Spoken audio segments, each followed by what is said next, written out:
بسم اللہ الرحمن الرحیم۔ اللہم صلی علی سیدنا و مولانا محمد النبی الامی وعلی آلہ وصحبہ وبارک وسلم۔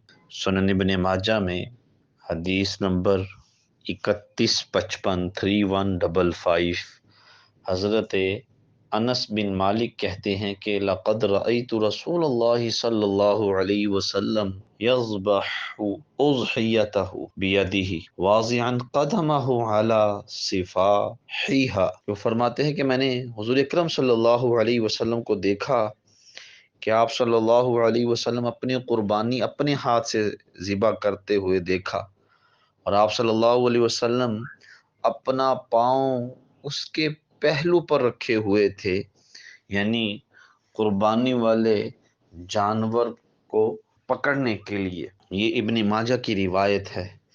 چونکہ ذی الحجہ کا مہینہ چل رہا ہے اور ذی الحجہ کے مہینے کے لحاظ سے کچھ گزارشات عرض کر رہے ہیں۔ اس میں سب سے پہلے تو قربانی کا جانور ہو، پھر سنت یہ ہے کہ اپنے ہاتھ سے قربانی کے جانور کو ذبح کیا جائے، اور اگر یہ نہیں کر سکتے تو کم از کم یہ ہو کہ وہاں پر کھڑے ہوں تاکہ قربانی والے جانور کو ذبح ہوتے ہوئے اپنی آنکھوں سے دیکھیں۔ یہ کیوں ہے؟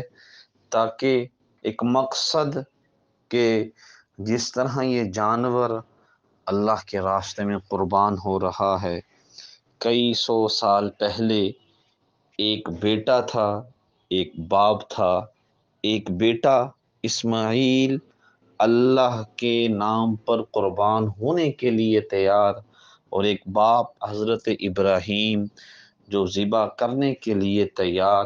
یہ ہمیں سبق ملتا ہے کہ ہم اسی طرح ہی چھڑییں جو ہیں وہ اپنی نفسانی خواہشات پر چلائیں، اپنی رضا کو دبا کر اللہ کی رضا پر غالب کریں، اللہ کی رضا کو سامنے رکھیں اور اللہ کی رضا کے مطابق چلیں۔